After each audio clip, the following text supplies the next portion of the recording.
Welcome to Forever Exile, the Path of Exile podcast. I am Justin, aka Tags. And I'm Wrecker, but you can call me Mr. of Days. I have the clean version now of your new intro. Thank you, Food. Really? Yep. Oh, what a generous thing. Well, I told him it was mostly so I didn't have to listen to you. So you're just gonna no he matter was like, what. "Oh, I'm on board. Let me get that for you." Dang It was this is episode 38 of Forever Exiled. It's pretty awesome. Yeah, I'm not going to care until we're into hundreds. I heard you used to be all excited about the 20s, and now it's just old news. Too cool for school. 38, big whatever.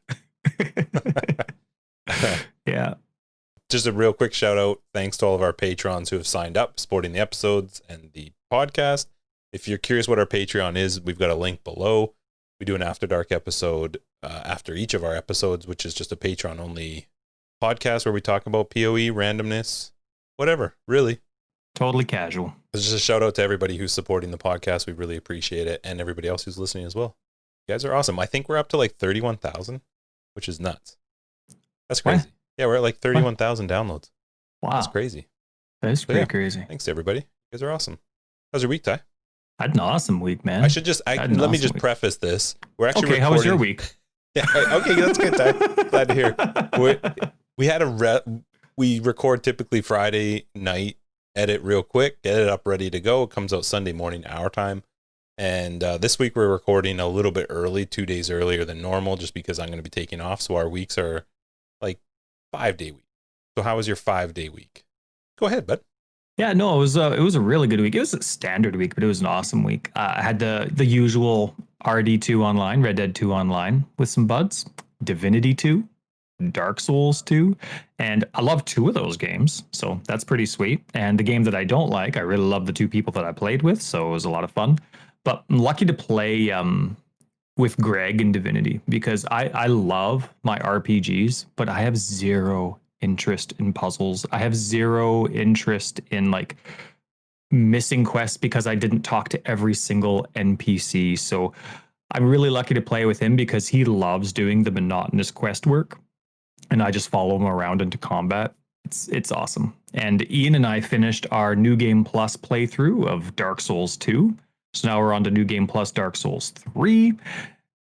Super excited. We've been playing almost weekly for over a year, doing this new game, or like going through the standard, the original story, and then doing New Game Plus, doing the whole, playing as similar characters as possible throughout all 3 games for the whole series, doing all the DLCs, getting every bonfire, every co-op boss.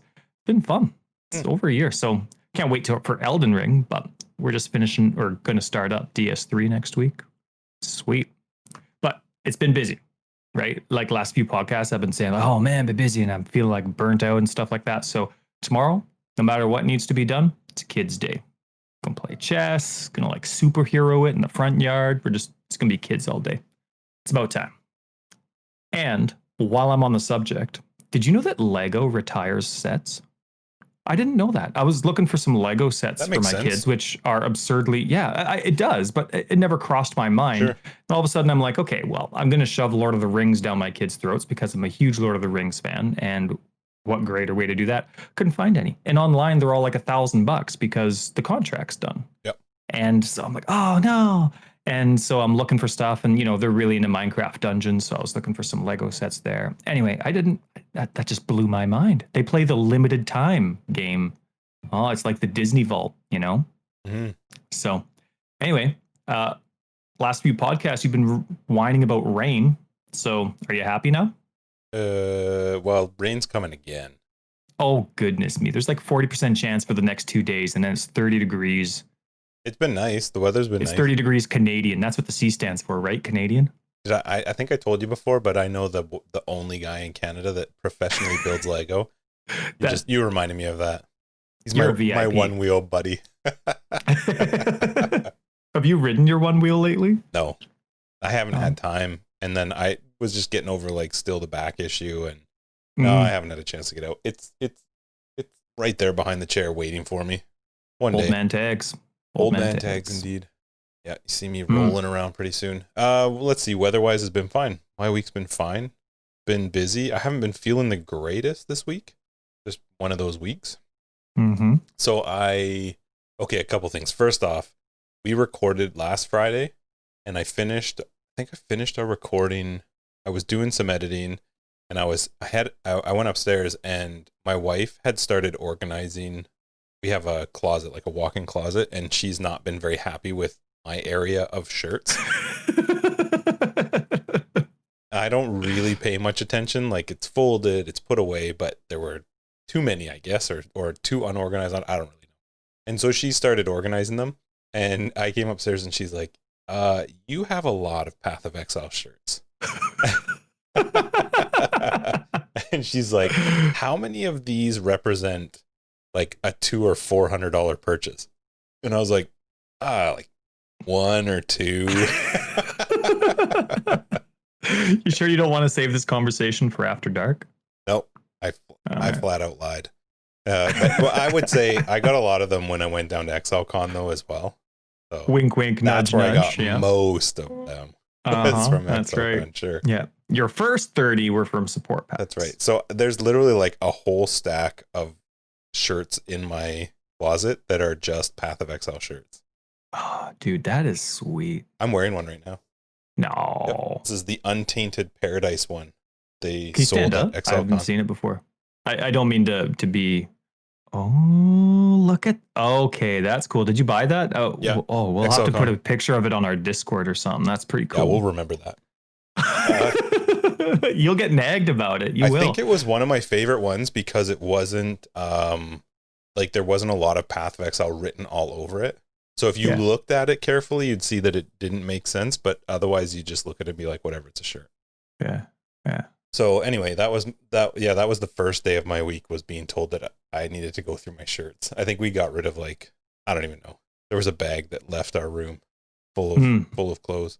But otherwise my non-POE clothes. Yeah, I'm not getting rid of a POE shirt. I don't even care if it doesn't fit. You know what I do have? I don't think I've ever talked about this before, but one of the shirts from one of their supporter packs was not centered. It was brutal. It looked so dumb. Remember. It was a Path of Exile. I think it was the logo, but it was actually off center. And I had noticed it, but I was like, well, I don't really know what's going on, not paying much attention. And then all of a sudden I started seeing people post on Reddit about the fact like, hey, why is my shirt, like, I guess it was a batch of shirts that had gone out like that. Okay. To their credit, I messaged them, sent them a picture of it, and they sent me a corrected shirt. Nice. I do have and you one got that to is keep off center. That's So, awesome. I still That's won't like get rid of having it. the hat, those championship hats of the team that didn't win. Yep. It's a collector's item. So that's awesome. Let's see. I didn't feel great this week. Now, we're recording early because I'm taking off tomorrow for a little bit, and we can't miss an episode. I mean, never. And I can't. It wouldn't go well if I was recording while I was away, because it would sound like I'm recording on a phone, and that's just not. So we're recording a bit early, but a while ago, I don't know if I've ever talked about this as well. I have a Nintendo Switch Lite. So we have a Nintendo Switch, and then my oldest bought a Nintendo Switch Lite, and my wife really liked it. So I bought her a Nintendo Switch Lite. And then when we gave it to her, I think it was Mother's Day, apparently I didn't get the right color. And this was during COVID when we bought it. And you can't return anything during COVID times in the beginning. So we had a yellow. It literally, they were impossible to find. I just got really lucky and found this, so I bought it. But yellow is apparently not the color that she would have preferred. And so I was like, well, screw you. You don't get it, and nobody gets it. I left it in the box. Even my second son was like, hello? And I'm like, nope, it's going to stay over there. And then we ended up buying her the green or turquoise one. I don't know. And so I had this yellow one, and I'm like, well, I might as well open it and take a look. Maybe there's Nintendo games that are fun. And so we're going away on this vacation, and so I was like, well, I should find something that I can play. I don't know what you play on Nintendo besides Mario, right? Like Mario Party. If I go back to our Nintendo days, that's literally all I cared about was Mario Party. I bought Diablo 3 for the Nintendo Switch, and I have been playing it. You know what? You've already started? I did start on it, yeah. When there were a couple days where I just felt like garbage this week, so I just chilled, laid in bed for a bit. And so I was playing on the Nintendo Switch. It's actually a reasonably good mobile game. Like I have it on computer and I would not play it. I'm not really into Diablo 3. We played it a lot when it came out. I still would prefer to play Path of Exile, but mobile, like I call it mobile, like it's a Nintendo Switch Lite. It's relatively mobile. It's actually pretty good. Nice. Yeah. And I will say the looting side of things, Diablo 3 has the looting side of things down. Yeah, they've nailed it. In comparison. I mean, I don't remember when I stopped playing. That was years ago, 6 years ago, maybe. But yeah, they nailed it. I was there when they started condensing. They put all the gems together, in one thing, and they nailed it. We'll get into it. But there's some big differences because you don't have the whole crafting side like you really do in Path of Exile, but the looting side is just so much easier. But anyway, so I played a little bit of Diablo 3 on the Nintendo Switch Lite. I had to buy a handle for it because those things are tiny. The Nintendo Switch Lite. I need like my kid-size hands to hold on to that thing. But anyway, this is kind of a blasphemous conversation. I know. I was debating, like, can I say this? Am I allowed? Am I allowed to say that I did that? Unfollowed? Are people going to be unhappy? I don't care. That's fine. Be unhappy with me. That's Tyler's awesome. still here to make you happy. If you're unhappy with me, Tyler will make you happy. Hey, but speaking about our consecutive week, you can't get sick. No, I know. Like, you cannot take a week off. I could be sick. I could go to the hospital. I can die, whatever. You could replace me. Interviews, new host, whatever. I can't record stuff. You get sick and people are just You could still record listening stuff. to It would just come out like what poor Staredon has to hear. I don't even know how to post it. You'd figure it out. I'll just tweet 100 tweets, the Empower podcast. Every sentence, I'll do a tweet. We had a ton of feedback this week through Discord and through all of our other stuff with regards to some of the stuff we talked about last week, which is going to come up in a little bit. We're going to be going on more into it. But the funny thing was how many people were like, hey, you should do some more 2-hour episodes. I was like, are you guys out of here friggin' minds? Like, I'm fighting to get our times like cut down lower. And these guys are like, yeah. It just goes to show you that the Path of Exile community, it's a totally different breed than the average human. Like, we're just different. Totally. Yeah, we're just different. We are made a certain way. Yep. GGG doesn't need to work on tutorials because whoever puts the game on is just going to like it. Yeah, they'll figure it out. Yeah, that's right. We're just special. My PoE week this week, I'm going to do mine first just because it's relatively easy. I did a lot of Blighted Maps in the time that I got to play. I didn't get to play a ton. We were supposed to play on Monday, but that didn't work out. But I played a bunch of Blighted Maps. That's pretty much Monday? all I did. No, not on Monday.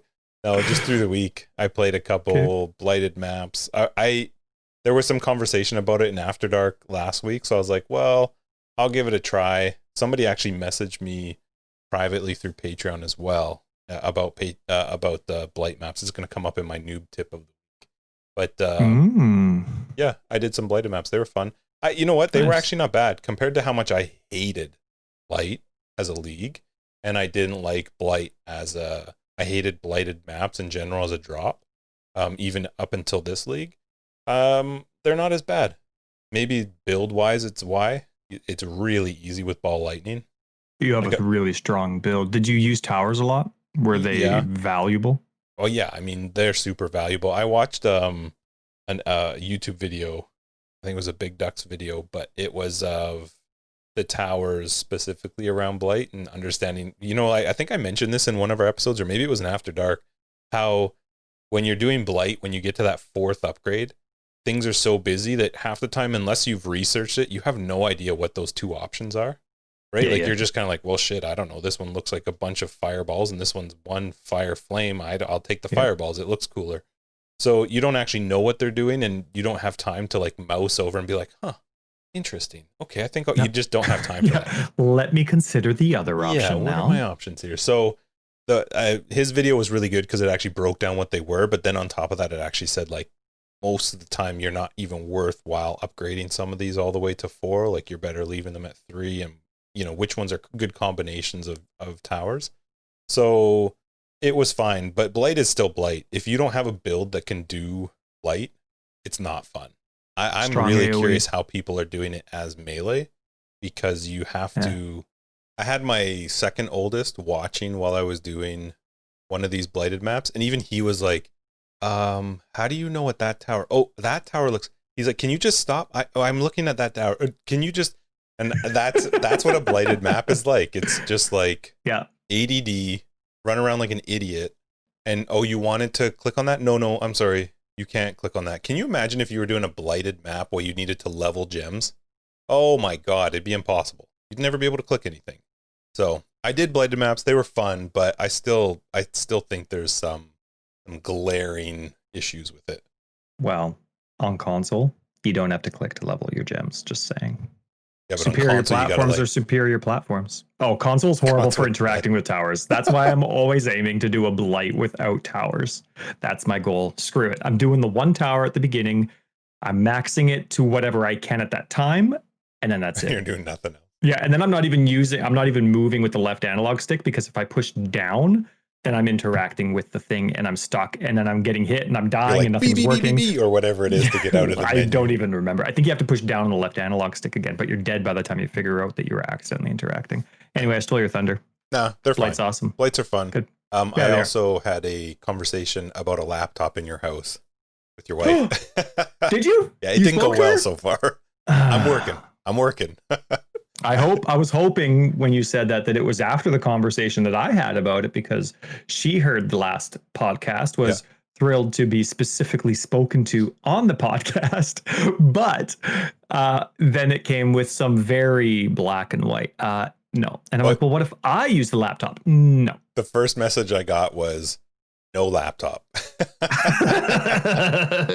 I worked it. We're getting there. Good. Keep it up. Keep it up. I mean, it's good for guide replies. It's good for the amount of time I spend doing it. I know. It's so good for a marriage to just be able to condense the amount of time you're spending on screens. Right. So you could just sit on the couch and stare at each other. Right. You could actually like play games at the same time and be beside each other. That's what love is, really. It is. Sharing your screen time together. How was your week in PoE? How many blighted maps did you? 50? 3. Oh, yeah. Well, then I did 4. So I had a great one. I just wanted to do a white, a yellow, and a red. Ooh. I did black. So wow. I actually, my PoE time this week, I made sure I set a couple hours aside on 2 different nights, and I crushed my inventory. Nailed it. My guide, my inventory. I feel like I'm talking to my kids in Minecraft Dungeons. Dude, I crushed it. Okay, so each of my guide specific tabs were loaded with items that I needed to compare for that build, to the inventory, to the items that are already equipped. And then I had a bunch of quad tabs, still do, even though I've been whittling away at it, a bunch of quad tabs loaded with influence items from when it was just Shaper and Elder. And so I just cleared it all. I did comparing. I was really good with it, very attentive. Hope I didn't screw it up. And I only have 1 quad tab left of influenced gear. So that was awesome. And This is console? This is console, right? Obviously. What else would I play? Waste your time. I changed my mind. No laptop for you. Click. I agree with your wife. It gets all crampy and oh my goodness, man. Anyway, I've been really considering kind of like thinking about PoE 2, which I've been doing ever since PoE 2 was released. Like that pirate ascendancy that's coming. PoE 2 announcement. Can't wait. Well, whatever. Yeah. Because the PoE 2 release sounds like it's very far away. It doesn't sound that bad. We'll talk about it. Yeah. But and not a complaint. COVID. Might be a complaint. Just calm down. You hush your mush. Nobody's listening to you. So I'm actually thinking about redoing. I'm still finding that 4 guides, like I've had to cut back how much I respond in a day because I just don't have time for interruptions throughout the day. Like if somebody knocks on the door, wants a surprise half-hour visit, I just don't really have time with the amount of time I spend doing guide replies. So I'm just doing 1 guide a day, no matter how many replies there are. Not really fair to the people that might have to wait a week for a reply. So I was thinking about maybe some other ways to do things. I have an idea of only doing 3 guides, but it would be all revolving around minions. I'd have let's see. I'd have a red gem minion build, a green gem minion build, and a blue gem minion build.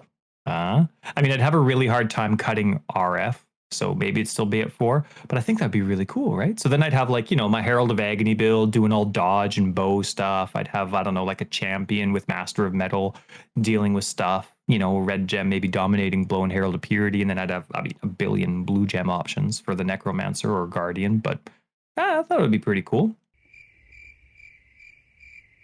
That's what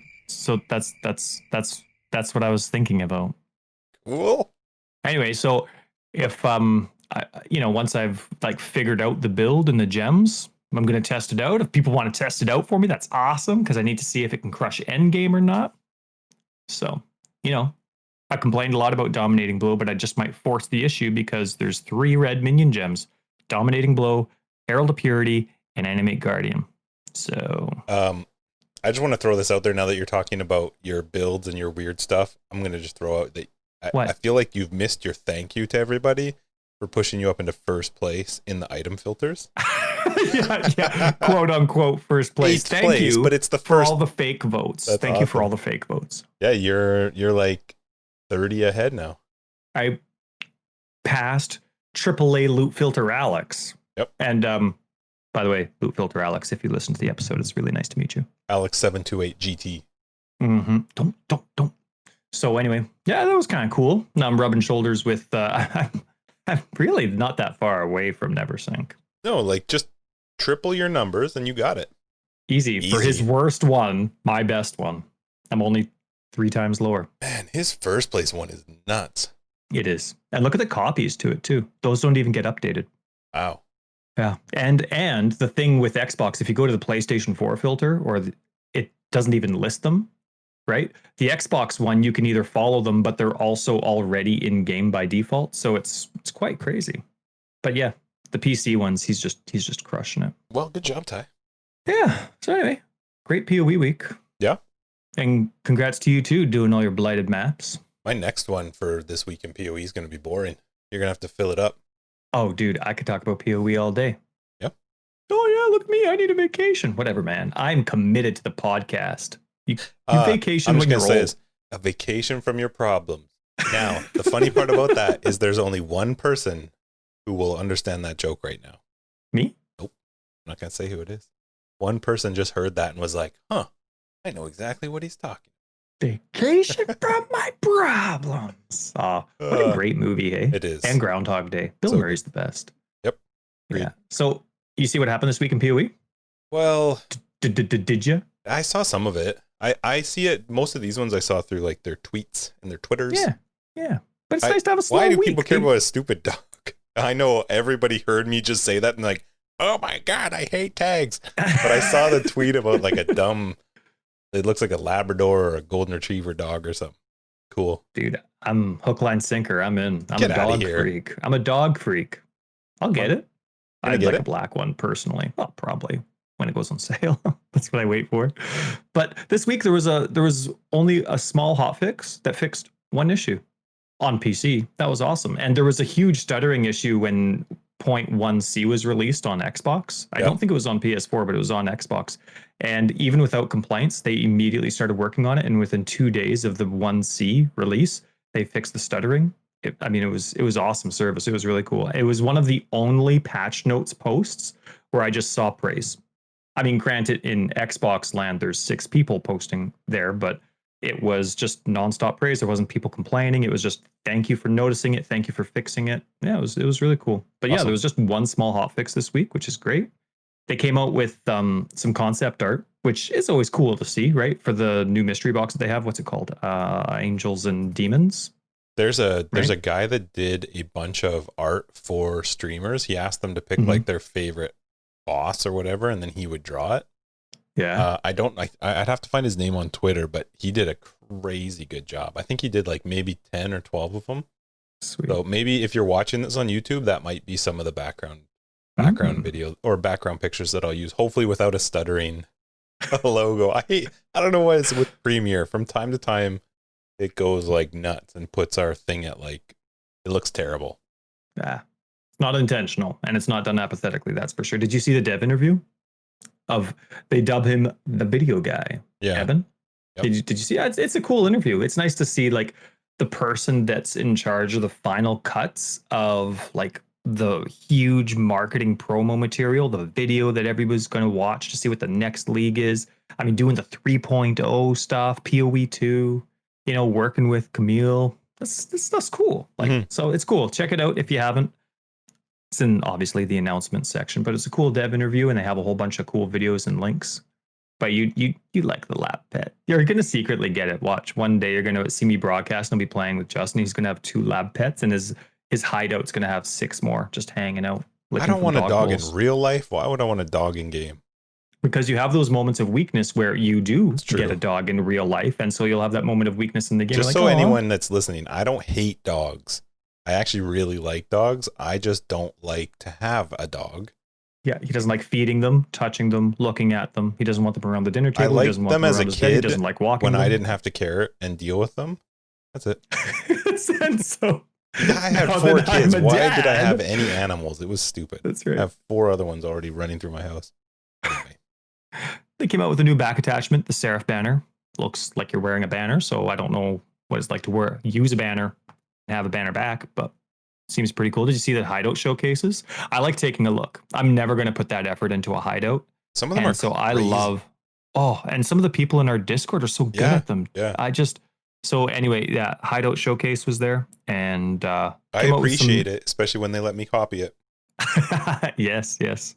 And then there was a new skin, a quiver skin, which is cool, and then a Warcry skin. Did you see it? I didn't. Oh my goodness, that makes me want to like put my Arctic skins back on that I have for my CI occultist, and because it has like when you do it, there's like this wolf that so cool. It's kind of like white and gray. It's so weird. Anyway, That was this week. It was just nice and casual. Some small releases, and it's nice to have a good slow week. It's a good time for them to do more Warcry MTX. Yeah. I mean, it might be a good time for them to release some clown zombies too. Yeah, where's the Celestial Warcry? No, I blocked it. I hacked the system. It's coming. I blocked it. They've been trying to post it for 2 weeks. They're just waiting till they need money. And then they're going to be like, and go.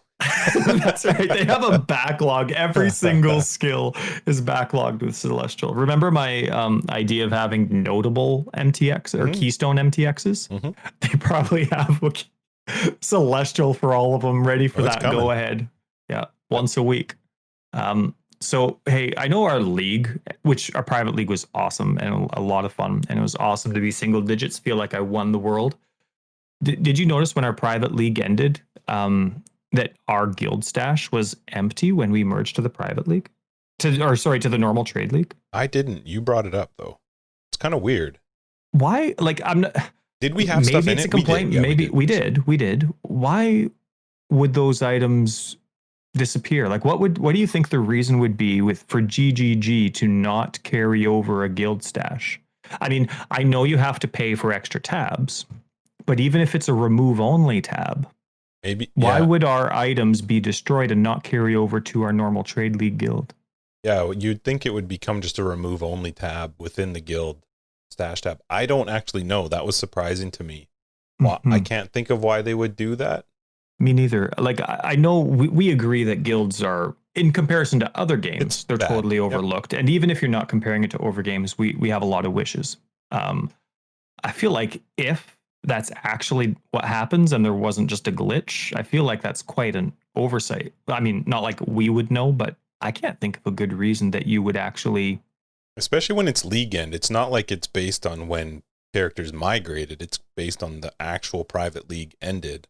So all characters of that guild would leave. And they all have the same parent league. Yeah. I don't know. Anyway, I just thought I'd bring it up in case there's other people that were part of the private league. Like, we have our own guild, right? But there were other guilds within our private league, or other people were in other private leagues. So if it happened to you, you weren't the only one. Write it up. It is weird. Yeah. I mean, luckily we didn't have anything that we were, was valuable. It was just item sharing. But so I absolutely love this game, and changes and patch notes. It's like Christmas every time. Like, even if it's not something like, for me, I don't care about Harvest, but who cares? I love the changes that you're trying to do. I'm excited for the future of the changes. But do you feel like we're always chasing a balanced game. I say we because we're the gamers, right? We're who they make it for. But do you feel like GGG is always chasing a balanced game? Like, do you ever feel like they're actually balanced and it just takes small short term tweaks? I don't. I don't think the game's ever balanced, and I'm fine with that. I'm not. I don't actually care if something's overpowered. If that's what you're referring to, I don't. Not necessarily overpowered, but there's definitely the pace with which things change and the severity with which things change, especially recently since 3.0. I feel like there's huge elements of the game that are left behind, and then there's huge overhauls to bring them back, right? I mean, I'm glad these overhauls happen because I want the game to be balanced, but I feel like the pursuit of a balanced game is just, it's a constant chase. And the idea is that it's never going to happen. You're just constantly making the changes to make it as balanced as possible. But there's never, here is a completely balanced game where like the defensive layers are all legit and equal based on pros and cons and investment. All the offensive layers, whether you're minion, one-handed, two-handed, attack, leech, life regen, spell, whatever it is, it feels like there's always the chase of balance. And sure, there's improvements to get there, but then something else gets left behind. What I'm hoping is that once PoE 2 comes out, like we'll get to it in a sec when we talk about the Baeclast interview with Chris. He was saying that Path of Exile 2 is going to be as big as its hype. It's going to fix, I mean, obviously it'll have its own problems, but it's going to fix everything that we complain about with Path of Exile 1. But I feel like the pursuit of balance is more of a mentality based on either how much time they have or kind of like a cogwheel system where they've just kind of gotten used to always chasing balance and just doing the next most important thing. I'm kind of nervous that once PoE 2 is established and it's been out for a year, that it's just going to fall into the same cogwheel. Well, I think any game like this is always going to be like that, though. You're never going to have a perfect balance in a game where you have however many skills there are with a passive or like a skill tree as insane as Path of Exile has, with the amount of supports that you have. It will never, ever be that build A is always going to be balanced and equal to build B, C, D, and E. You just can't. And that's fine. I don't think that that's a problem. Do you? I know we've had talks before where you feel like, if a skill is given to me in the beginning, it should be able to carry me through and be an end game skill, that you think that, like every skill should be viable. And I don't know that I see where you're coming from, but I think in a game where there are as many skills as there are, that's just not going to happen. True. I also think though that part of it's the mentality of what they're used to putting out. And like, I've always had the opinion, and you've disagreed, that playing the first month of any league is like playing a game as a beta tester, where normally, like when you're going through alphas, when you're getting rid of all your bugs, no matter the severity of them, and then beta testing is basically just, this is your game, this is the balance. Like, we're not actually changing stuff unless there's been a massive oversight, and you're basically just crash testing, right? Like testing for crash bugs. That's what I feel like. Except for this league. Was it this league that I was saying was super stable?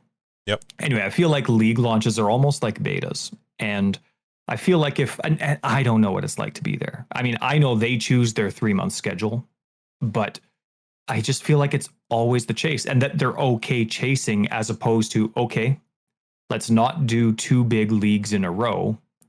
Let's catch up and then make sure that what we want are long-term and short-term. Like, let's not be very dramatic until our long-term goals have been accomplished. Now, granted, maybe it's not a fair conversation to have prior to PoE 2, but if PoE 2 is 2 years away, it might be legitimate. But if you don't make things dramatic and if you allow yourself to catch up, then all of a sudden your dream of being balanced is fixed with short-term fixes, as opposed to just the never-ending pursuit of, I guess that's going to fall behind, we'll fix it sometime.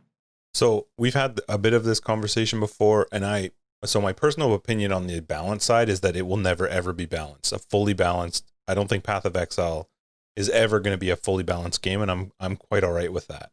when you brought up the comment that Chris made with regards to Path of Exile 2, and we're going to talk more about Baeclast in a second, that particular interview with Chris, I think I've said this in a past episode, I'm so done with hearing like, oh, Path of Exile 2 is going to solve this, Path of Exile 2 is going to be the fix to it, because it's not here right now, and I'm playing a game that's Path of Exile original.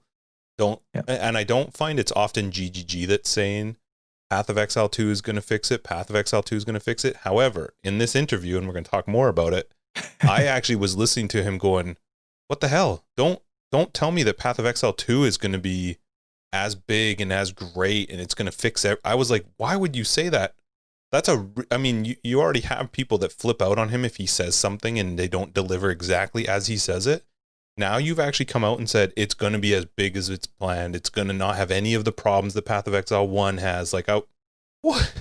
It's crazy. It's a big statement. It's a big statement. I'm not a big fan of those statements though, because Path of Exile 2, I'm totally up for hyping the game, but we know that it's going to be further away than anticipated, which is totally fine. I'm fine with that, but I'm not a fan of saying that the current issues that people are experiencing with Path of Exile 1 will be fixed when Path of Exile 2 comes out. I would rather just not hear anything and just be like, hey, we're in the process of balancing, we're doing this, we're doing that. Not like, well, we know this is an issue and we're just going to leave it alone and Path of Exile 2 will fix it. I don't like that. I really, really don't like that. I would rather them say nothing about a particular issue and work on the other stuff that they're working on than them to have the attitude of like, well, just you wait. We promise it's going to be great. I'm not a big fan of that. Well, let me tie up then what I'm saying, and then we'll just move right on to the interview that Tarky gave to Chris. I guess my point, like, it's not I've said 1,000 times, I don't know what it's like to work there. I have no idea everything that goes on behind the scenes, but I just hope that once, you know, as they said, PoE 2 does come out. I mean, I'd love to have it in PoE 1, but who knows how it's going to happen. But once PoE 2 comes out and they're kind of at that standstill where there is no future, or I mean, there's a future, but they have no idea what's going to be fixed because it's a brand new slate. I hope the mentality isn't that, okay, well, that's small, that's big, that's this. Like, I just hope they're able to corral the balance off the bat so that it's not the constant chase that Path of Exile 1 is. So can I ask you a question? It's a hope. What RPG, because I can't say what ARPG, because there's not a ton of ARPGs out there that are good to play, but if you count ARPGs, RPGs, whatever you want, none of them are really balanced. None of them are balanced in the sense where you can go, I'm going to go this direction, this is how I want to play, and it's going to be the exact same strength as any other way that I chose to play or skills I chose to use. There just aren't. There's always going to be something that's more meta or whatever you want to call it that just tends to be stronger. True. I'm not talking about meta and overpowered things. They always do that for their leagues. I guess the detail that I didn't say at the beginning was or maybe I did, there's things that get left behind with all the changes. And it seems like since 3.0, there's just been massive rebounds to a huge section that needs to get redone. And what would you rather see them do them all at once, or like no? What I'm saying is now they're in the system where they're kind of stuck there, and unless they have a few dud leagues where there's very little to test, it comes out good quality, but there's not much to it, which is really going to hurt them financially. You just can't catch up. So PoE 2 is kind of their check mark, but their checkpoint. I'm just saying, like, they're kind of stuck there, but I'm hoping it's not a mentality that's got them stuck. You know what I mean? Like, they're fine with things falling behind and then it's a one-day fix. I understand how big it is. I get that there's pros and cons, but it would be like, remember when they changed, it wasn't that long ago where they changed mana versus accuracy, leech, energy shield leech, all that kind of stuff, life regen. They were balancing it versus each other. You know what I mean? Like, accuracy is the same thing as spending mana, but spells always hit. So mana has to cost a lot more than accuracy does. And, you know, but that took a long time, you know. And so anyway, again, it's not a criticism. I'm just hoping it's not a mentality that's doing that, and that PoE 2 would be a fresh start. And hopefully within a year of PoE 2, we're not running behind the pursuit of a long-term balanced game. We'll see how, I guess unfortunately, this is just a like, well, let's see how Path of Exile 2 comes out, because it has been Path of Exile since the beginning. It's a balancing game, and I feel like Path of Exile 2 will as well. I don't think you're going to ever have a game that is as big, has as many different facets to it, so many skills, so many passives, so many different ways to play it, and I just don't think it's always going to be like, well, everything is evenly strength. You can go melee, you can go range, go magic, you can go minions, you can like whatever. I just don't see it always being, different types of defenses are always going to be even. Whatever it is, I think it's always going to be a bit of a balancing game for them, and that they're always going to be somewhat trying to get them all evened out. Hopefully there's small balances, but if anything, make sure that minions are always legit. Okay? Okay. Good. All right. So I think they were actually recording it at the same time that we were recording our last episode, because we saw it the next day that the guys on Baeclast had Chris on for an interview. And let's chat about it, because it was obviously a big point of discussion for everyone. I mean, people obviously want to hear about it. Points. Well, and the one thing that was actually cool about this one, when you say they touched on a lot of points, which they did, it was a much more directed interview. It wasn't a let's just talk about everything random. They actually went in with the whole purpose of speaking about itemization in the game, and that was sort of the focal point. Both of us have watched it and listened to it. I think that there was an after thing. I didn't listen to that, but no, I did listen to the one where they talked with Chris. And I'm going to bounce off a lot of stuff that you're going to bring up. I'm going to just bring up a couple things right off the bat. I really, really liked it. I really appreciated that they had Chris on, that Chris went on. I really like hearing from the developers. It's nice to hear them in a more, I don't know what the word is, human experience, where they're just responding and they're having to like think on the spot versus, having some pre-typed up thing that's all sorted out. So I did appreciate that. I struggled with some of it because I sometimes I'm trying to figure out if Chris is actually saying that they're willing to make changes based on the conversation he's having with now. And again, the 5 guys that are on Baeclast, we really like them, and they're all cool, super nice guys, very good players. My criticism though is they all play the game as their job. I think all of them do, and if not, they do play it a large amount of time. They put in a lot of hours every single league, and I don't think that's the average player. I don't think that the majority of Path of Exile players are playing as much as they get to. I think people really enjoy getting to watch them and seeing some of the things that they do, but I don't think that they represent the average player base. So I get worried sometimes that Chris, it's not like I understand that Chris and GG aren't listening to like every person that makes a comment or a suggestion and goes, yep, we should do that. Yes, we should do that. Yes, we should do that. I get it. But I was listening to the podcast and to them speaking with him, and there is some stuff that they are just going to recognize way before the average gamer is going to, because they play it so much. The streamer. Yeah. They're going to see things when you're putting in 7 to 10 hours a day into a game.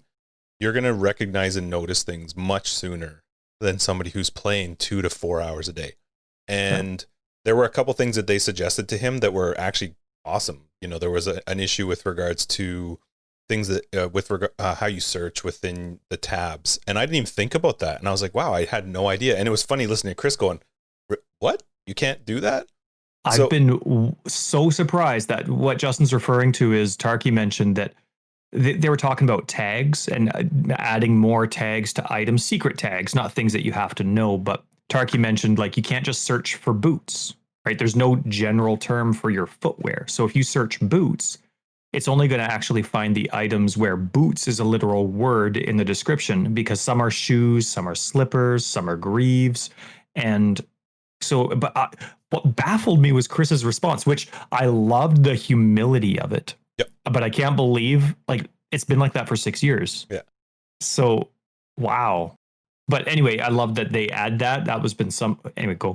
No, I think that kind of stuff is really good, because it's not something that is actually gameplay related or game affecting related. It's just a quality of life. Hey, this is kind of weird that this doesn't work. Yeah. Now, I also understand that they are going to recognize also issues within the game.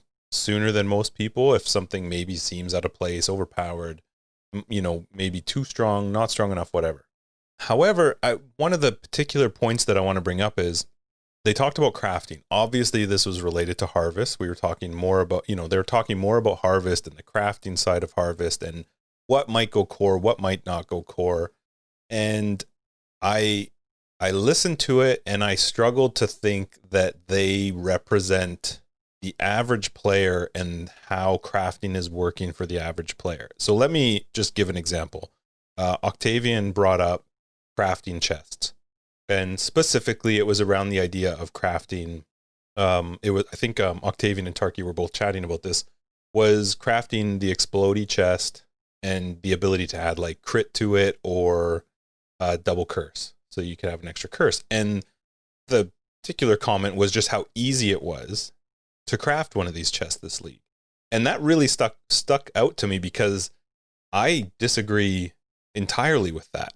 And that's not to say that they're wrong, that it's not easy to craft, but it's easy to craft for somebody who's been playing for 8 hours a day, who has a lot of the currency, who has done all the harvest, who has built up a ton of crafts through the horticulture, who has put in the time. And we had a bit of this conversation last episode. If you put in the time, that to me seems fair to being able. We had a great conversation through Discord with a lot of this, where people were talking about our episode last week and the deterministic crafting, and it worked out really well timing wise that they had interviewed Chris right as we were releasing our episode. So there was a comparison of like, what's Chris saying to what, how we're sort of feeling about it and how those guys are feeling about it who play a lot of time and put a lot into the game.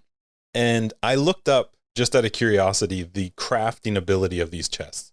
The base for the chest that a lot of them are using is the Astral Plate, has to be item level 85, and it has to be Crusader influenced.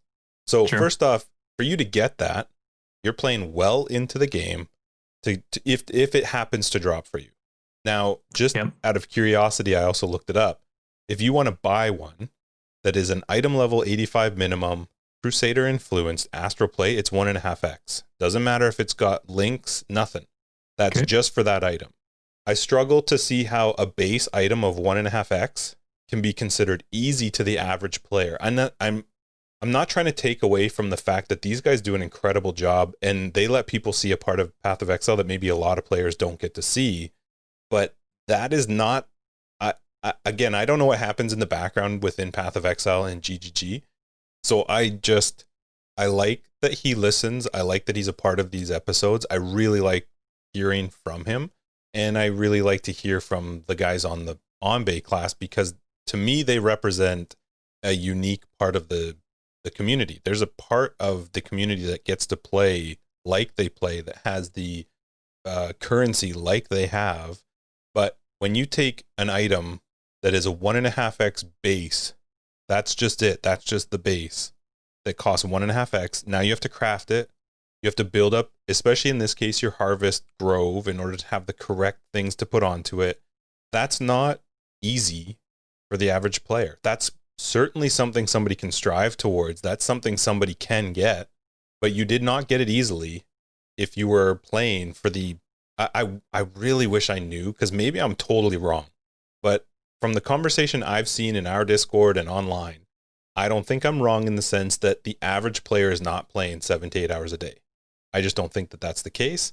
And I think making the game and the crafting side of things more open to the average player is not a bad thing. There were parts where Chris even talked about how he wishes everything was RNG and he likes, I could not disagree more with him. I couldn't. And I appreciate that he's saying it, and I appreciate that that's what he wants. More than that, though, I appreciate that there's other people in the background saying like, well, let's just rethink this. And I like that that is a group decision, that they design things around their game. And I also fully understand, like I've said in the past, they don't plan their game around me. They plan their game around how they want the game to be. And they do consider the long-term effects of the choices that they're making.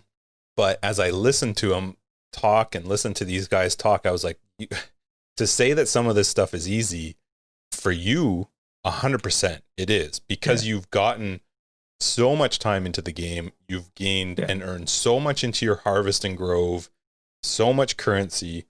It is easy, but I don't think that that's what it should be planned around, because it was funny. I was talking to myself today as I was listening and, going over this conversation in my head. I understand the idea of the chase game and the game being, especially from a streamer point of view, the idea of there being chase items and chase crafts and chase uniques and whatever it is, because these poor people have to stream the same game for 3 months in a row. I can't imagine doing that. It would be a real big struggle for me personally, but I don't think that that's where the planning should be around, because I don't think that represents the average person who wants to craft. I mean, I was shocked. I thought I was maybe stepping out of line a little bit in our last episode, and that maybe people would disagree and have a negative opinion towards what I was saying. That was not the case. I had a lot of people reaching out to me saying, yeah, that's actually exactly, or at least part of how I've been thinking for craft. And how many people have said they love harvest, they love crafting right now, that they've never touched before. Yeah. They've never had an interest. It was too difficult, or not that it was too difficult. It's just there was a lot to it, and you didn't often get a result that you actually wanted. Mm-hmm. So the Baeclast to me was awesome. I really appreciate the fact, like I said, that they had Chris on, that they talked to him, that it gives us a chance to listen to him say things that we don't normally get to hear. And I really, really like how honest Chris is. Like, I like that he does not go in there scripted. At least it doesn't seem so. He doesn't seem to go in there with, like, you could tell he was looking at some things to just remind himself of some notes. But again, most of the stuff he's answering is just like off the cuff. And if he disagrees, he says it. I like that. And I really do like that. And I think though a tiny bit of it, he, like, the power of a streamer, especially the ones that, per se make their living off of Path of Exile, is their marketing power, right? Their opinions sway a ton of gamers, right? And if those guys burn out, other people just burn out, even if they're not burnt out. You know what I mean? Like, they as those players, as the streamers play, people follow them. As those streamers stop playing, people stop playing. So you do have to, in the long-term game with your items, like, I don't envy the situation, but GGG has to have chase items for the elite and for the mid-pack like us, and for the noobs. Now, obviously that's easy. If you have chase for the elite, it's going to trickle down. But I think a lot of it, though, and this isn't any offense to the broadcasters, to the streamers that are there. If you and I were interviewing him, I'm sure that we would get the same treatment. He's putting on a good face for some of these suggestions. He's tolerating some of these suggestions. Yes, the gamer has, especially the ones that play a lot, they have a lot of opinions. They're emotionally invested in some of these opinions as well. They think they're awesome ideas. It would be really cool for them if, and I mean, it's not their motivation, but wouldn't it be cool for them if their suggestion made it in the game? You know what I mean? So they have an actual opportunity to talk to him. And even though they are very humble people, I think, the GGG staff know that they're celebrities to these people. And so you kind of give them, like, that's a good idea. I'll check it out. I'll talk to the team about it, this, that, and another thing. But he knows in the back of his head, some of these things are just like, I'll talk to the team about it, but I'm going to nix it. Like, it's just what, us as the top four we're never interested in doing. And there's certain things down the pipeline that they're considering. One thing that I think a lot of people forgot with all of this harvest talk is it was originally designed to be extremely overpowered. And Chris even mentioned in the Baeclast episode, he reminded everyone, like, this was never going core. This was a concept test. Like, everything from this point forward until Path of Exile 2, you're going to be testing concepts for us for Path of Exile 2. So we're taking notes on this. Sure, some of this might go core, but it's definitely not going to be anywhere near like it is as Harvest. Harvest was never going to go core. And it was cool to actually hear him say that, because normally, that's not part of the marketing material. Hey, play this. It's not going core. You know what I mean? But the concepts of it and the idea of having these exalts that you can only use until, we both said that, we really didn't see them, but having an exalt that you can only use on tier 27 and lower items, like, that's cool. That's not something you're ever going to do in the current system. So playing with those ideas is really neat. Because there was even the idea of like, oh God, we don't want that many currencies to have to deal with. Yeah, and so, but they have all these things to consider, and so how do you provide these types of really powerful crafting options for leveling without, giving you an insane amount of currency already when people are already complaining about the amount of stash tabs, let alone the amount of currency that you have to kind of go through. So it was good. It was really cool to hear him say some of this stuff, and I mean, no offense to the streamers that are doing this full time, but I think sometimes, like if you and I were running the game, I think they'd just be like, that's a really good idea. Even if you yourself don't think it is, maybe you'll bring it to your team and everybody else agrees with the streamer instead of you, maybe not. But these are all things that are just getting tested. These are just things, okay, now we have the opinions of 250,000 people to throw onto the idea board for Path of Exile 2. So I don't know. Another thing, though, that we all need to consider, whether it's for leveling, whether it's for crafting, no matter what tier of gamer we are, it's a forever game, right? Like every single decision, Chris mentioned so many times in that interview, how many times did you hear him say, like, we have to do things gradually. Things have to be done incrementally. You have to go about it slow. Like Chris even used the example of, hey, if I wanted to just recode the game right now and make it exactly the way I wanted to, it would break the game. We'd go bankrupt. Like there'd be nothing left because you have to make changes incrementally. You have to, because you're making it for people. You're making it for fans. They don't, even though they do have the best interest in the game, for some reason fans keep forgetting that they do, and it would just break the game, break the system, break the community. So they have to make all of their decisions based on, okay, how is this change going to impact everything a year later, 2 years later? Here are the changes we're thinking about implementing. Maybe they're going to come in. So, I mean, that's a heavy road. That's a hard thing to do, especially, I mean, obviously they have a team that helps them along that, some gurus in the background, but the long-term goals are what give people motivation to play, right? And so they have a heavy balance of, okay, how do you make short-term crafting valuable and have your long-term chase item? Like if you use that, was it a warlord? Crusader? What was your Astral Blade example? It was a warlord, I think. So use that, right? Item level 85, you're looking for a very specific base type with a very specific influence type. And obviously, once you're in the high tier maps, you're getting 84s and 85s all the time. So that's not that big of a deal. But getting the proper base type for the influence you want can be a big deal. If that became easy in some regard, how do you make the game harder? Like Path of Exile revolves around difficulty, right? That's one thing that you and I love. If Path of Exile was exactly what it is, but it was easy, we probably wouldn't play, right? Like I was just going to ask you, what's easy though? Who are you basing easy off of? I think that's where I get kind of wonder what they think. Who are you basing that's easy exactly off of? It. So when people want the power at the beginning, or if you're scared that these crafts are easy, if GGG adds ease into it, in whatever your perspective is, I have to keep it general because there's so many different people with play styles and knowledge that play. But as soon as you make leveling easier, GGG has to change something because the game still has to be difficult. So like, okay, so the power creep's coming. I get it. In whatever way it comes, whether it comes in harvest crafting or something else.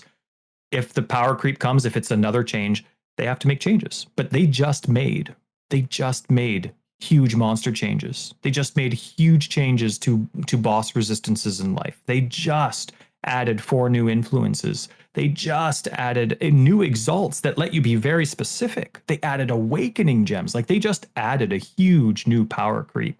So for them to again add a power creep so soon,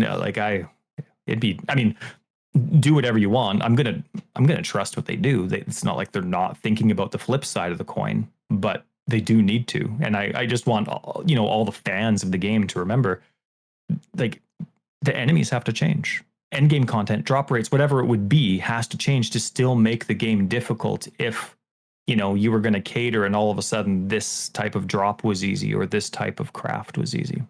So anyway, no matter what GGG does with the feedback they've received with Harvest, I'll be fine with it. They know what they're doing. They've got the flip side of the coin, like mulled over 100,000 times. And if we were in those shoes, there's no way we would be able to tell the difference between a right decision or a wrong decision. You know what I mean? For the greater community, we might have our preferences, but goodness me, like how many times have we heard some of the co-founders saying, this is what I want, and everyone else at work hates me for it, and it's never going to happen.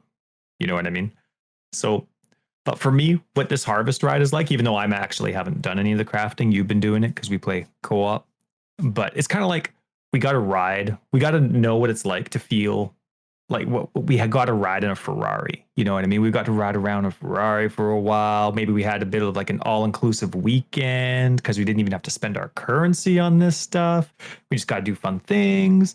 And now we got to go back to getting in our van with the child seats, and it's got a whole bunch of bird poo on it, but it's still getting us from A to B. No. I'm just saying, like, okay, maybe yours doesn't have bird poo, but my house just gets littered. Okay. But anyway, no, but like, think about it. We can clear the game with 5 links, right? Sure.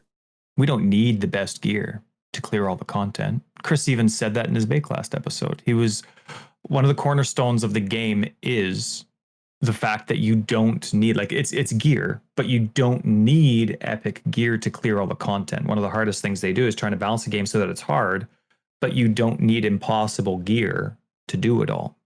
Just the impossible gear just helps you just destroy the content as opposed to get through it. Well, I thought one really cool thing. I have some highlights that I said. I like picking out like the small things that he says, not in a way where I'm going to rake it over him later, but there's some cool stuff. And I've even got a standard quote for you that's just going to make you roll your eyes, and I love it. See, you're already rolling your eyes. I heard you don't even one line. Hey, it stood out to me, so I've got like half an hour plugged out just for standard. You know, Chris said that he wants dropped items to be the cornerstone of the game. Dropped items, and that crafting benches, essentially, he's hoping are always going to be just a way to plug holes in those dropped items. Now, he said that, you know, there definitely is a little bit of a disparity with the value of dropped items right now. And he's hoping that there's going to be somehow, however, the plans that they have for it, that dropped items will, I guess, that's what every item is, but items that you drop as opposed to items that you craft have the biggest potential value. But Chris said that standard is very important, and this ties into it. He said, even though a small percentage of players play standard, the illusion that later on matters has big value with your gear. Like, you save your gear. And so he said they're never getting rid of standard. For one, they need a parent league for everything, so that has to happen. But the fact that you could keep this for forever and use it one day has a substantial value to how loot works. Otherwise, you're just gutting everything. You know what I mean? No, I don't know what you mean, because I think most people are like, well, at the end of 3 months, I'll just start over. Maybe some. There's a lot of people that do my guides, and it's league only. Almost everybody is league that does my guides, but then they're like, oh my goodness, I found this. It's at the end of the league. Guess I'm playing standard next league. And they'll write back, hey, I did a build around this that just dropped at the end of your league. Any suggestions? And yeah, get it often. Did you hear his comment about COVID though? How they kind of bumped up the concept of harvest and crafting, that it wasn't going to be 3.11, but they bumped it up because of COVID, because they wanted a feel good league for everybody. I thought that was really cool. And I mean, especially because it seems like they rushed it out, but yet, from our perspective, it actually seemed about as solid as a release that they've had in a long time. You know what I mean? Like, it didn't need a lot of rebalancing. Sure, there was some like quality of life tweaks they needed, but in terms of crashes and in terms of like huge tweaks, we've been quoted quite a few times. Go ahead. Well, I was just gonna say, I don't think crafting on the harvest side was great at release. I think where it's at right now is much better, but the drop rate of seeds was really bad in the beginning. Sure, but it fixed quick enough as soon as they figured it out, and it wasn't like the stability of the game was brutal, right? So, you know, that's kind of cool that they rushed out a feel-good league for COVID, not knowing how long COVID's going to last. I thought that was really, really cool. And he even had a comment in there where he said rares are still will be the pinnacle. Like, there's nothing that beats a finely tuned rare item. It'll be the pinnacle of your build. I thought that was awesome because Well, I think that's what it is right now. Yes, definitely. Yeah. And that's always his goal. That's always his goal, he said.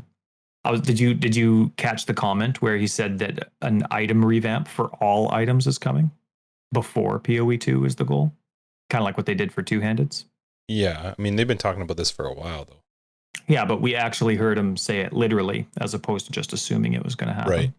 We'll So that was see. cool. I mean, it sounds like though also part of the conversation was the fact that PoE 2 is much further away than what they originally sort of alluded to, and I think part of this Baeclast was him setting people straight a bit to be realistic and understanding of the fact that it was not going to be a release that's coming out in, I don't even know about 2021.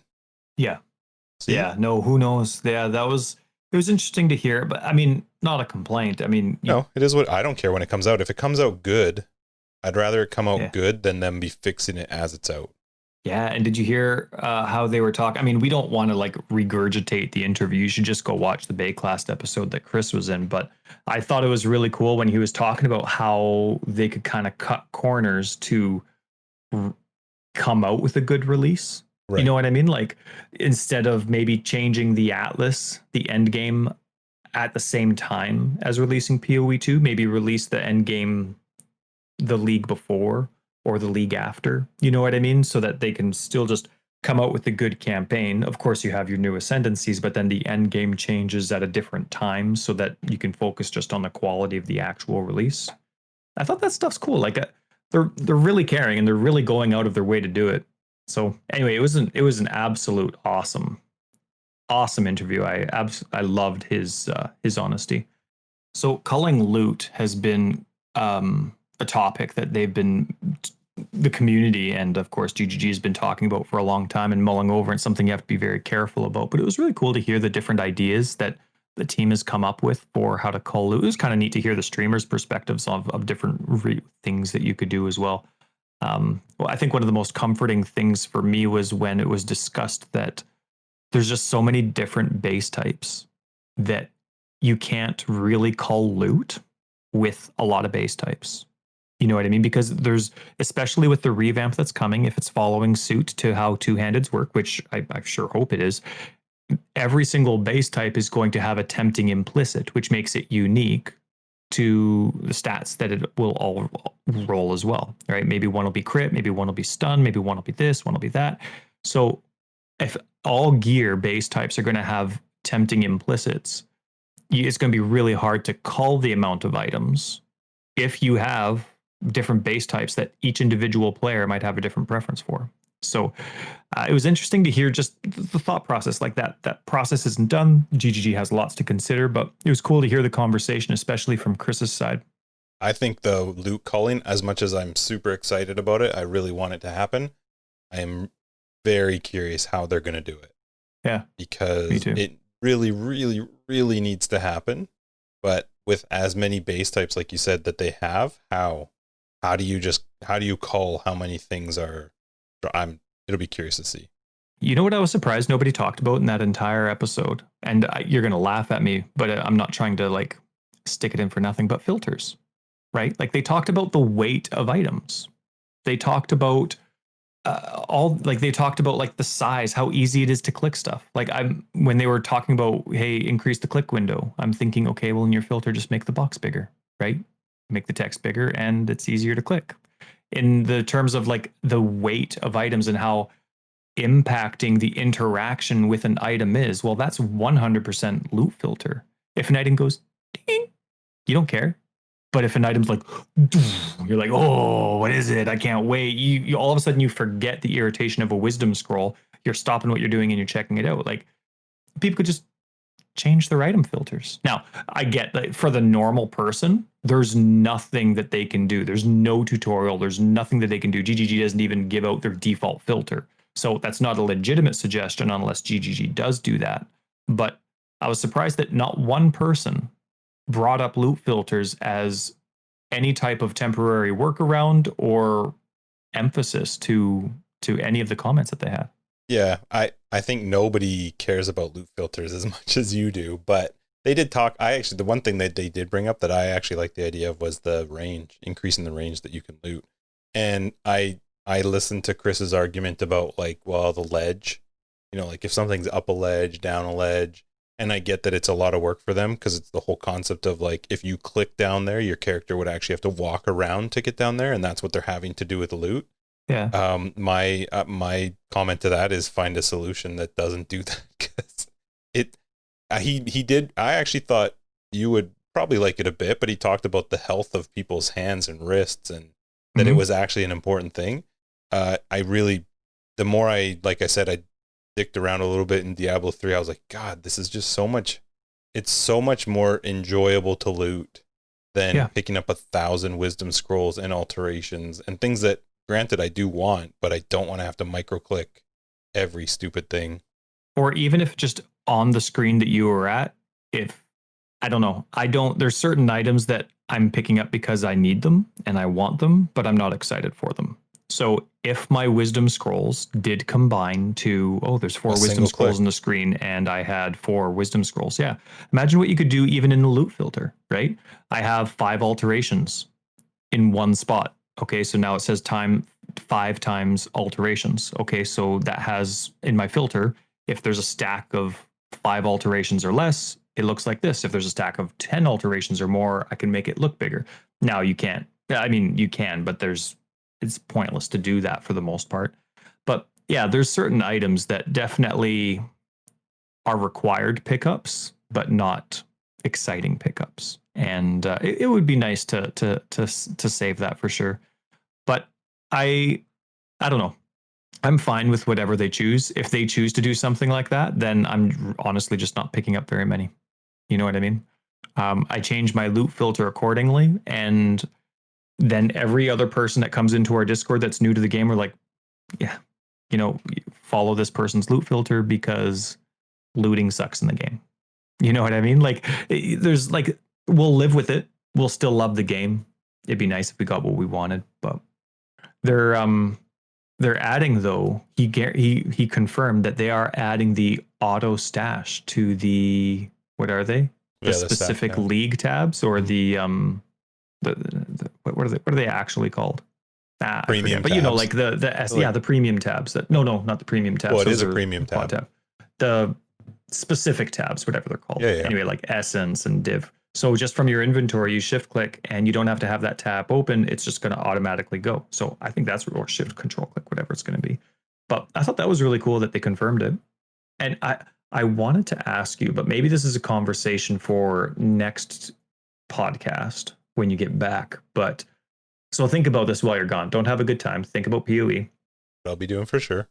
Well, you've commented in the past that that you think there's a lot in the game. Well, not necessarily that there's too much, but it's hard to add new stuff to the game because there's already so much content from leagues in the game. Yep. So next week, I'm going to ask you what other leagues you think could be called, or what content you would take out to kind of minimize or condense things. But it was neat to hear Chris talk about that they are going to be removing content and some stuff's going to get the cut. Obviously, PoE 2 is not out yet, but one that he said's probably getting the axe is Beyond. Well, it's funny. He didn't even say, he said that it was. And then it was funny if you watch the faces of the other guys in Baeclast, they were all like, wait, what? And then he said, well, like that we're planning on it, but it's not for sure. And people took that and like ran with it. Like it became a talking point for sure that Beyond was coming out. Beyond is cool. Everybody loves it. It is really nice. I imagine they'd replace it with something. So it doesn't worry me that much. I'm not married to Beyond. No, I think it's cool. Anything that gives more enemies as fast as you can, especially the crazy difficult ones, I'm all on board. Yep. But Beyond doesn't give you anything, does it? Specific? Yeah. I imagine there is uniquely specific. Maybe. Yeah, I don't know if there's league specific uniques. I was just thinking of like crafting and stuff like that. It's just items that you could add in any other part of the game, right? Like it's not like if you get rid of blight, you're getting rid of oils, and then you have to come up with a different thing. So those, I could see those types of. Unfortunately, those are some of our favorite ones, but you're getting rid of things like warlords and. Again, I imagine it's replaced with something. So I was like, okay. Eventually, yeah, sure. But a better version, for sure. Anyway, it was an awesome interview. I was really excited to hear so much confirmation of so many things. I wish I could talk about it for so much more. Like any interview, no matter where it's done, how it's done, any interview with a GGG employee, I am all over it. I hang on every word. I don't take them for their word. I know things can change, but man, it's just exciting to hear them talk about it, especially because they had so many cool topics in this Baeclast that you and I specifically are very curious about. Yep. Wish I could talk about it the whole time, but this isn't the Baeclast podcast, so we can't. I did like listening to it. It was good. I'm glad he was on it. You were talking about leagues and whether we would cut things out, and we'll talk more about it next episode because it is kind of something to think about, like if there's league specific stuff that we would take out. But I will say right off the bat, simulacrums, I'm done with them being 300 splinters. If they talked about that, didn't they? Splinter rewards, if they were balanced or not, and they didn't really specify 300. And I wonder not why. That one. He talked about the fact that he likes the splinter rewards, and I can understand why he does why they go the splinter route. But 300, it's too many for how often delirium is happening, and I skip it. Maybe that is with the the higher tier players. I consider you in a different tier than myself, though, but. I do wonder, why do you think it's at 300 when all the other splinters are 100? Every other splinter, there's only, I guess there's two. There's Breach splinters and Legion splinters, right? Yeah. Are there other splinters? I don't think so. No, I don't think so. And so anyway, now we have a third set of splinters, but for some reason they're 300. Like, what's wrong with 100? 100. I have no idea. Is that too rewarding and too powerful? No, it's not. The difference in this case is there's only one type of that splinter versus Breach and Legion that have multiple splinters. But still, it's not like the simulacrum is awarding you these incredible, amazing rewards. And you're getting delirium way less now. So I don't get why it stayed at 300. Well, but you did bring up a good point, though. I mean, Breach isn't very rewarding. You have the possibility of a good reward, but it's not good rewards, right? So that's 100. But Legion, there's a ton of possibility, especially once you start getting the other ones and you're putting all 5 together, right? That's insane. So that one I could see, I mean, if they were trying to compare the reward system, I could see Legion going to 300 or 200 and keeping Breach at 100 because the reward value. But then when you mention delirium, when you have 20 waves, when you're watching people do these, I mean, I can do it no problem, and I've got like 600, so it's no problem. I do it with my eyes closed, left-handed, and I'm right-handed. But when you have 20 waves, and the loot that drops is pretty nuts. It's pretty nuts. Like, it's 20. If you're doing it, it is 20 times.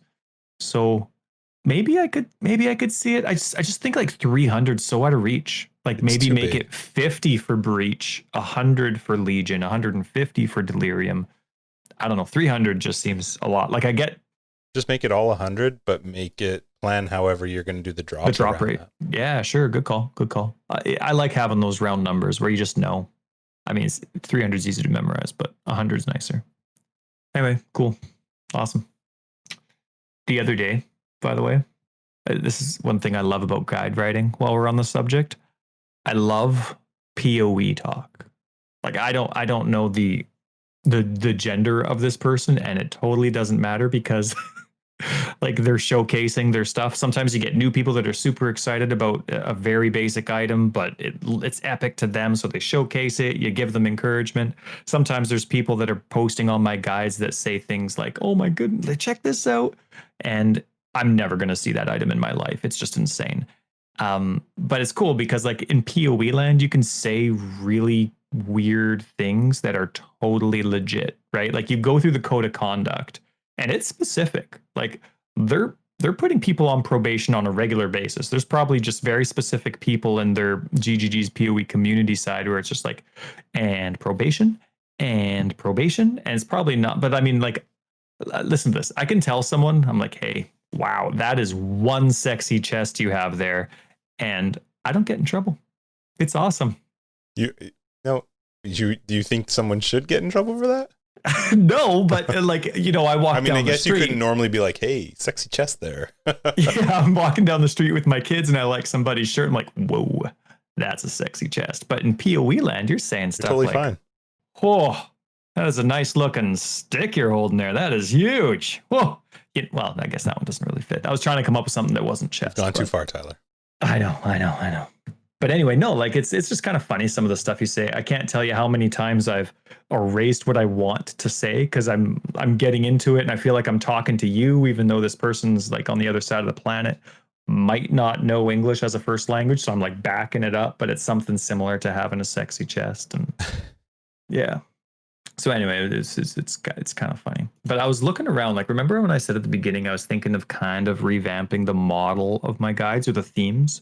To me, it's important to have a theme for your guide so that no matter the changes that GGG makes, which are substantial every single league, you have a cornerstone to kind of work around. So your mind's just not blown when you have a short time frame to redo certain mechanics of your guide.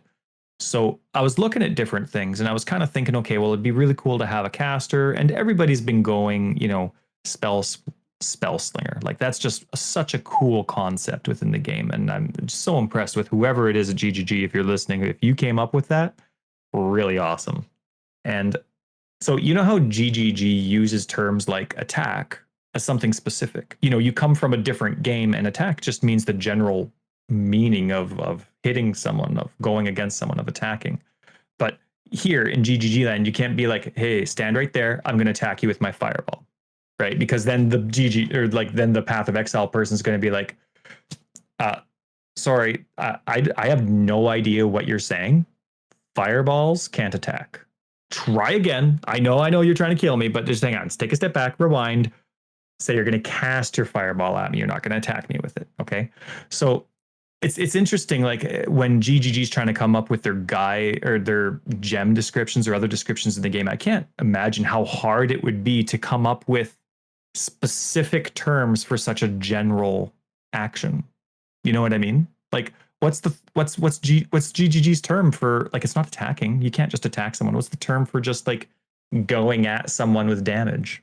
Right. So anyway, I was thinking of this.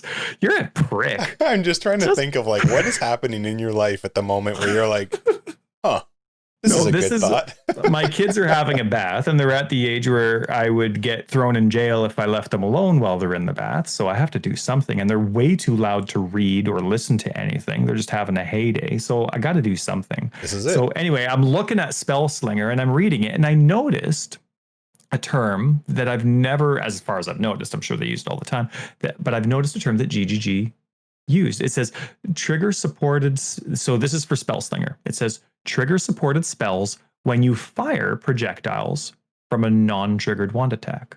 They use the term fire for their general, I'm throwing damage. I'm not even throwing. I'm like meshing damage towards you.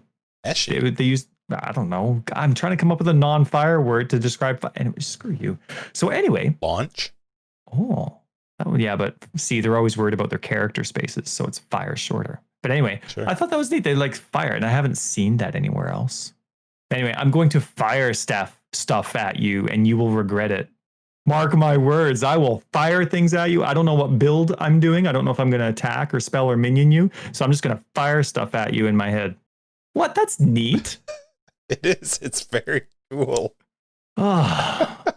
I'm serious. I just want to be like a fly on the wall at the moment where you're like, huh, wait a minute. Thankfully, found it out. Thankfully, your kids are so small. They're like, oh, Dad, he's so cool. Whereas anyone else would be like, what the hell is wrong with you?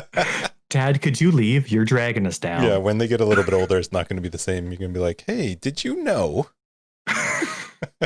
That being said, your son's going to be like, yes, obviously. How did you not? God, this guy. Well, while we are on the subject of terminology, one that always has confused me regards cooldowns. It's like always like a double, triple, quadruple negative when they're talking about cooldowns, like increased cooldown recovery speed. Yeah. Does that mean it's faster or slower to you? Faster. You say that so quickly, like, you know. I don't know, like for me, like, well, no, a cooldown is a certain amount of time. So in like, if I was going to say I'm going to increase the amount of time you have to wait, then I'm thinking I have to wait longer, right? So if I'm increasing the cooldown, I'm like, oh, well, that sucks. Except that it's increased the cooldown recovery speed. Right. But it's still confusing because right off the bat, you're saying I'm increasing cooldown, then my head's in the wrong place, and then it's recovery speed. And I'm like, oh, okay, wait a second. So then I got to look it up and it's going. So anyway, I thought they should just use the terms shorten, or what's the opposite of shorten? Lengthen, or I don't know. I mean, you could, sure. You could do shorten. Shortens cooldown You're by already whatever confusing percentage. yourself. I know. Well, and I even wrote it down too. And my last note here is like, does it confuse you? Yeah, me neither. You're confusing But yourself. anyway, no, it's like you're shortening the cooldown or lengthening the cool. But I don't know, when you're like increasing a cooldown, that's like the opposite of what you want to do. But if you reduce the cooldown, it still sounds the opposite. This is what happens inside your head. We're getting my kids can never have a bath again. Otherwise, this is the type of content we'll have. It's a little terrifying. Anyway, does it? It doesn't confuse me, but I do understand. Confuses. It's a little weird. It's just always been like that. Did you know that Baeclast means path?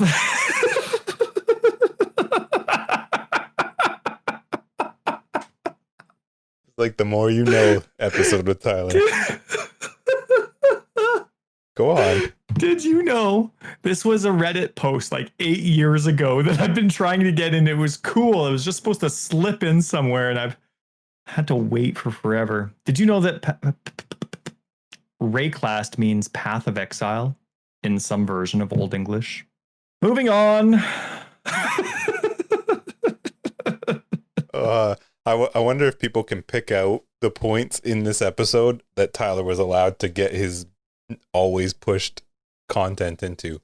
This is what happens when they get pushed too far and now there's no segue for it. I think it's like every 10 episodes we have a, oh my goodness, I hate Tyler, let's just get it over with episode. Speaking of hate Tyler and get it over with, Tyler, this has been like your longest running suggestion for our podcast that we've just kept pushing.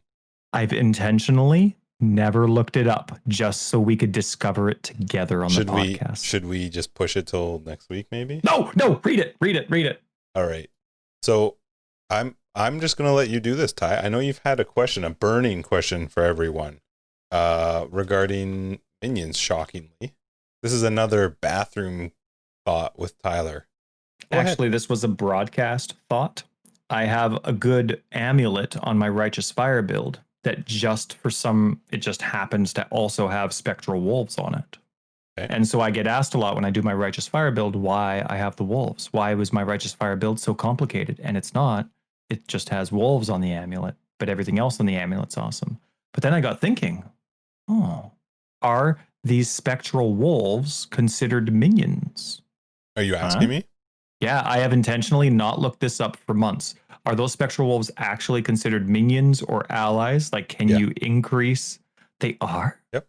I hope I didn't vendor that amulet. What? Does that matter? Well, I would put it on a minion build. It's bonus minions. It's bonus damage. Yep, they are considered a minion. Oh, so they're also considered an ally? Really? Yep. Are all of those spectral things that come out considered minions? I'm trying to think of a different one. What's another one?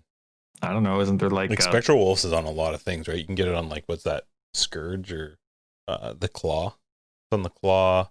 You can get it on a ring. I don't know what else. Isn't there like spiders or crabs or something? Oh no, those are aspects. They're aspects. I'm not sure if there's other spectral versions, but yeah, the Spectral Wolf is a minion. Oh, so, that's cool. Mm-hmm. Okay. Well, now I know. And how long have you known that? Since Did you just put look it up up for this? No. So like 8 months. Yeah. When did we first start? It's been on there since then. Gosh, that's like the one question I had that I agreed to do the podcast with. That's the one question I had, but it was a patch note episode 1. So it's been pushed ever since. Yep. Nope. It is a minion. Huh. Okay. I don't know if that changes anything for you. Well, no, but all knowledge is good knowledge. So now I know. And now I'll never have to ask again unless I forget. And I'll probably forget. It just took us till episode 38 for you to find out. Well, back to inappropriate terminology, but it's not inappropriate, like, hey, that's a sexy chest. We should have you're welcome. We should have an "If You Know What I Mean" episode. The hell does that mean? It means that every time we finish a thought or a sentence, we should be like, "If you know what I mean." And it totally sways it to something totally sexual. I think we're getting close to the end of episode 38. It's time for the newbie tip of the week. What's your newbie if tip? You know what I mean. Oh, no, I don't know what you mean. I don't want to know what you mean. My newbie tip of the week, I am stealing from Stare Down, and I found out about it last week in our After Dark episode. I hadn't really thought about it before, and then I actually had one of our Patreons message me privately and say, "Hey, that was actually a great point. You guys should bring this up in your regular episode." And I was like, newbie tip of the week. I think these are shifting out of newbie tip of the week to just like tip of the week, because I've been playing since 2012. Granted, Blight hasn't been out for that long because it sucked and it was more recent, but don't elk your Blighted Maps. Don't roll Blighted Maps. It has no effect on the actual rewards at the end of the Blight. So in the Blight, when you're playing a Blighted Map, the whole point is to get through the 5 minutes, kill all the mobs, not let the blob die, because then you're going to get to open all the chests, and those chests are not affected by... Sorry. My elbow that was holding my face most definitely did not just slip off my desk. Oh, that was awesome. The chests at the end, though, are not affected by anything you roll in the map modifier, so don't make it harder on yourself, because it will have no bearing on you getting goodies. And the goodies are in the chests. If you know what I mean. Yes! Yes! All it's right, going to work. Episode, what is this? Episode 38. So episode 39, it's just going to be titled, If You Know What I Mean. What's your tip of the week? Oh, you're going to love it. You are going to be all on board this one. Tip of the week. If you haven't done it yet, if you're still learning loot, if you're kind of getting used to it, but you still have lots to learn, which I guess is all of us, try making a small change to a filter. Copy a filter. I knew you'd be on board. Just make it like, let's say, okay. Let's say you're doing like a one-handed melee dodge build or something. So you're really itching for that sweetly rolled tiger hook, right? So take the tiger hook, go into copy a filter that you're using, and right near the top of the filter, put the tiger hook, right? Copy whatever other item process is there. Put the tiger hook right at the top. Check out the RBG color codes online. Make it like, I don't know, something gaudy and crazy, like pink background, yellow border, white text, something wicked. But what it does is it actually gets you starting to notice and pay attention to the filter. And a lot of the times people just take filters for granted. But once you're paying attention to, hey, wait a second, I thought that was just a piece of crap item. Why is that, showing up this way? Why is that special? And you start looking up an item, and then it's like, oh, and I mean, it's always cool when you see your change show up. That's always kind of exciting.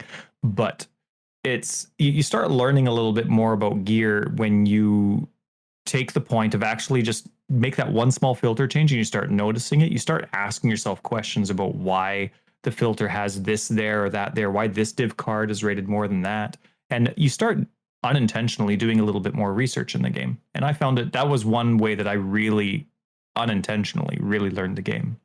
Shut up, Justin. I don't like that you added that "shut up, Justin" to your your reminders, because I knew you would be smirking the entire time. I wrote it down to make sure. That's awesome. All right, well, I think this pretty much wraps up episode 38 of Forever Exiled, a Path of Exile podcast. I'm Justin, aka Tags. And I'm Tyler, Mr. of Days. Wrecker of Days. You can find more information below. We've got our show notes. We've got links to our website, foreverexiled.com, our Twitter, foreverexiled82, our Patreon, if you're interested in finding out more about that. The link's down there, as well as I think you'll find information about After Dark once you get there. Our Discord link is in there. Come and join us on Discord. We have a bunch of people joining it all the time.